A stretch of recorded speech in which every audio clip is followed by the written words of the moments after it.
which is the rest of 305, or at least some of these top fights, because City Kickboxing went 2-1 on the main card, despite Adesanya coming up short in the main event. So let's talk about it. We'll start with the co-main event as Kai Kara France defeated Steve Erceg and is now appealing for a title shot. Yay or nay? Go start things off. So Kai Kara France, your reaction to the fight, and should he be strongly considered for a title shot? I thought it was a good performance for him. I don't think it'll happen though, George. The thing with this division, man, it's so volatile, right? Like, it wasn't that long ago that Erceg had the title shot. Muhammad's gone now. Or Mokaev, sorry. They just get rid of him. This is a very volatile division, and we really don't know what's going to happen all the time. I don't think they dislike Kai Kara France. I think he actually has a really good personality. I wish he would do more interviews, be more vocal, but I don't know that he pops the way some of these other guys pop. So to me, if I had to roll the dice there, I'd probably say he's probably going to need one more before they get to him. I think that's fair. Danny, you agree? Sorry, repeat that again.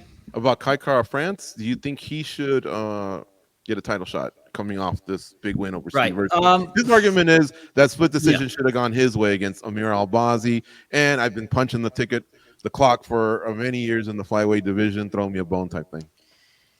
I don't hate it, and I certainly wouldn't protest, and I certainly wouldn't be complaining about it, just because the state of the UFC flyweight division, if we look at things right now, there's no clear contender. There's not a guy that I guess Kai Kara France would be skipping over.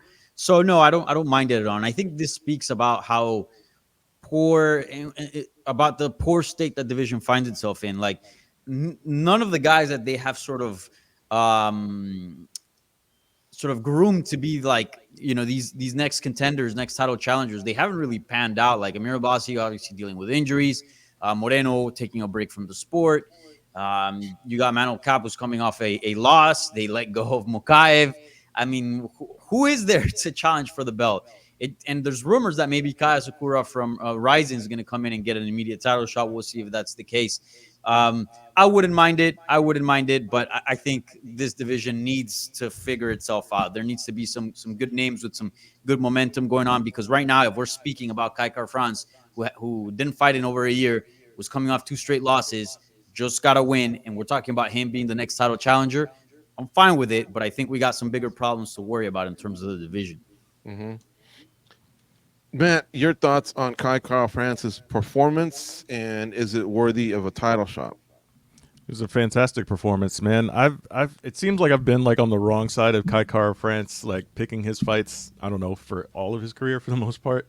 But I mean, this was a fight. I mean, you got to be impressed with it, right? Because the way Steve Erceg kind of really made a name for himself over the past year, and for Kai to just go out there and just drop him in the first round like it was pretty easy was very impressive. Like, honestly, like I was really like probably the most impressive performance on the whole card for me was this.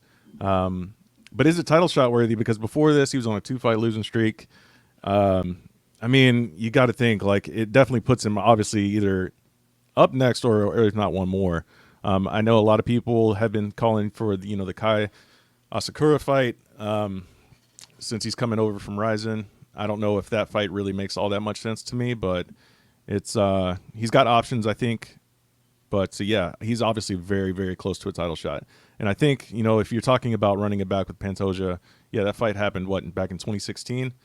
I mean, if that's the angle you want to run with, sure, there's been plenty of time between those 2 fights, so it would make sense in that regard. But, if he gets it, cool. If he doesn't, I mean, I'm not going to be, upset either way. I mean, a performance like that should be rewarded with something big. And if that something big is a title shot, then so be it. Matt, I'll stay with you. Tell me about Dan Hooker against Mateusz Gamrot. Gamrot was a big favorite in this fight, and Hooker nutted up, man, in front of Oceania, we'll say. He's from New Zealand. The fight took place in Australia, but it seemed like a home game for him. Gamrot was on 3 straight wins, and he felt like maybe he could even parlay a win over Hooker into a title shot. This was a good one. Yeah, it was a fantastic fight. Now, this was like, if you go out of your way to see any fight on this card, it's definitely this one. This was amazing. This classic striker versus grappler. Dan Hooker just being a relentless forward marching madman with strikes and stuffing takedowns, and Gamrot getting a few and making it nasty. This fight was so fun to watch, man. Uh, oh man, you gotta love the resurgence of Dan Hooker as well. What was it after the second round when when they put the camera in the corner and he's just laughing, saying, "I love this shit." Hmm. Like, you gotta be impressed with this dude, man. His resurgence as of late is incredible, and I saw a meme floating around earlier today comparing him with Charles Oliveira. They both moved up, both dyed their hair blonde, both got tattoos everywhere, and now they're killing everybody. Pretty funny Yeah. stuff, man. Yeah, I think I'd compare him more to Charles Manson. This guy's like a serial killer. I mean, he feasts on blood and violence, but I kind of like it. Danny Hooker, man, he kind of wants to shoot for the top. He feels like now he's the number 5 fighter because he took out the number 5 fighter. These are UFC rankings. It doesn't always work that way. Hooker's also has experienced some losing, some losses and wins earlier. But what's next for Hooker in your opinion? Because he is a commodity. He re-signed with the UFC. I think the UFC loves him too. Yeah, certainly. I mean, he's been a fan favorite for quite some time, and I agree with Matt. I do think that I saw a little bit of a resurgence on the product of Dan Hooker. He's always been a good fighter, a skilled fighter, always lingered around the top 10, top 15, and when he fought and lost to Poirier, probably that was his best career moment in terms of career momentum. I think that would have pushed him over and would have turned him into a serious title threat. But since that Poirier fight, we really haven't been able to see much of Dan Hooker, at least on a basis that promises to be a threat to the title. We've seen a fun fighter, we've seen a dangerous fighter, but not dangerous enough. And I think that changed a lot in this fight. I think the ceiling that I had put on Dan Hooker got kind of broken. And now I'm not going to say he's a future champion or anything like that, but I do think at least we should consider him for some important fights, and then we see what happens. Look, we've always known he's been a great striker. He's got power, he's got volume, he's very dangerous on the feet, but we've seen him struggle sometimes with the wrestling. I think the Islam Makhachev fight is probably the best example. But we look at what he did against Gamrot, man, he gave him a tough outing. And remember, Gamrot not so long ago beat Armin Sarukian, and maybe a little bit controversial, but at least was giving him a tough fight in the grappling department. I think he's improved a ton in his takedown defense and his ability to get up, which was what was hindering him on being a top contender. So I'm all about him getting a big name, whether it's a Chandler rematch, a Poirier rematch, a Charles Oliveira fight, whatever it is. I do think he's deserved of an opportunity, and seeing where it goes, seeing if maybe he can still have something left in terms of title contention. You're watching the Spinning Back Click show. We do this every week on Mondays.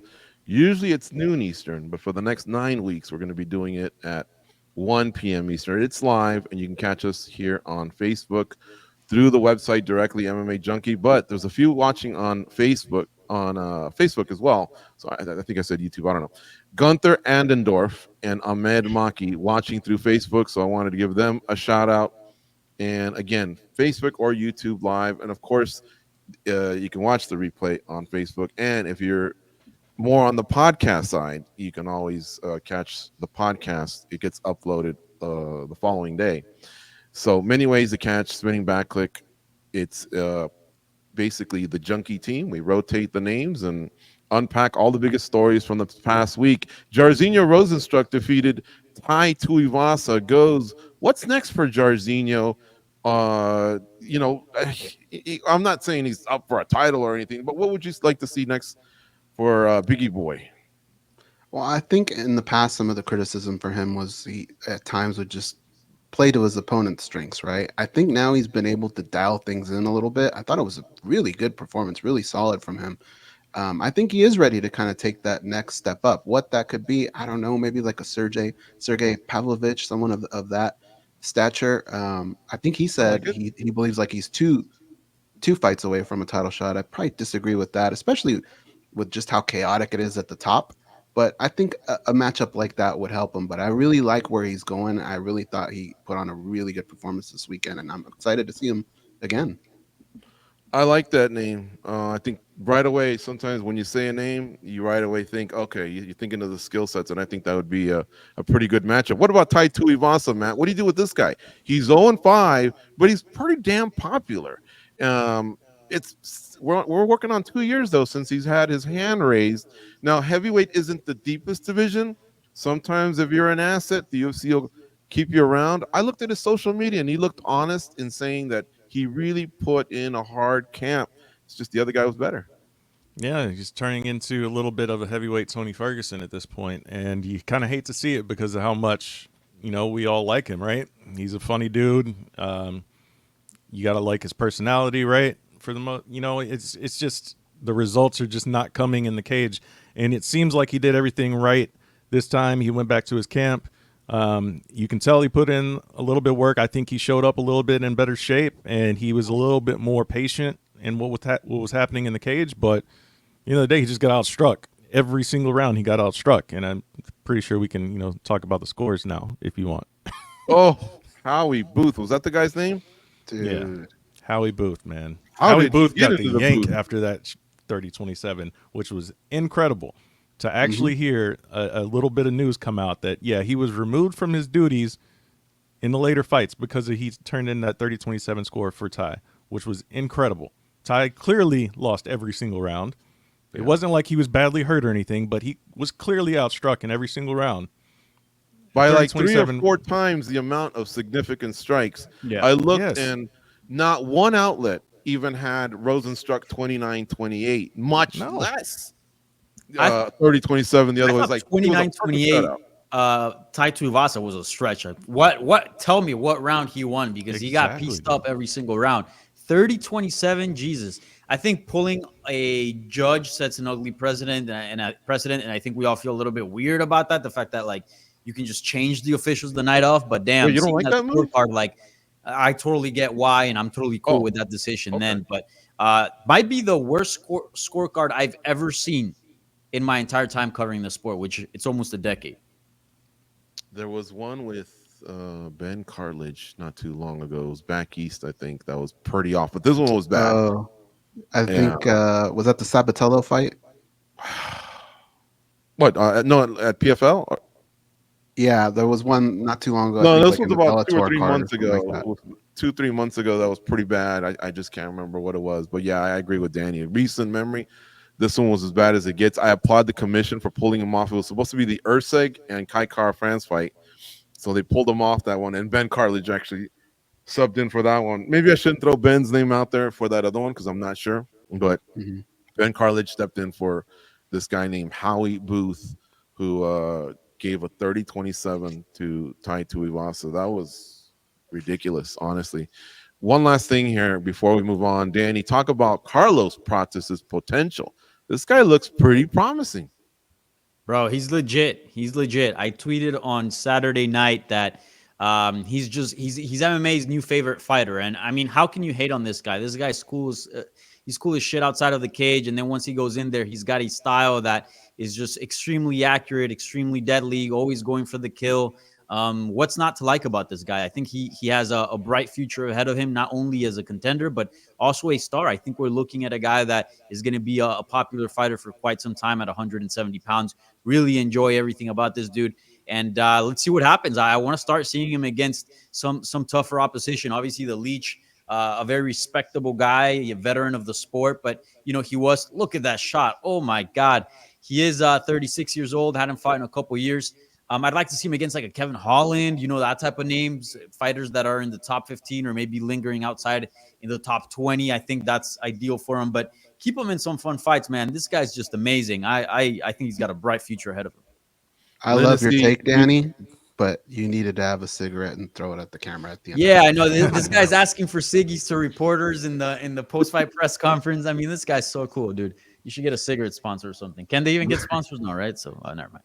Lindsay UTV or Lindsay UTV says Prates is a problem 100. And I also love that they featured him on Embedded in Brazil, that relationship he has with his mom. That looked pretty cool, man, because it looks like he was raised by the mom, and he showed her so much respect, and she showed him so much love. Karate Ted Toon says everyone needs cigarettes. Long darts, baby. Lazy Bed chimes in. Let's move on, guys. This past week, one thing real quick before we Go for move it, on. man. Not for nothing. Newcomer of the year, this guy. That's 3 wins now. All stoppages. Prates? Incredible Wow. run, yes. Debuted in February. This was his 3rd win right here. Newcomer of the year is locked up in the bag as far as I'm concerned. Did he come Let's see to what the happens. Dana He White might Contender return in Series? December. If he loses, I think. But for now, yes, he's the leader in that one.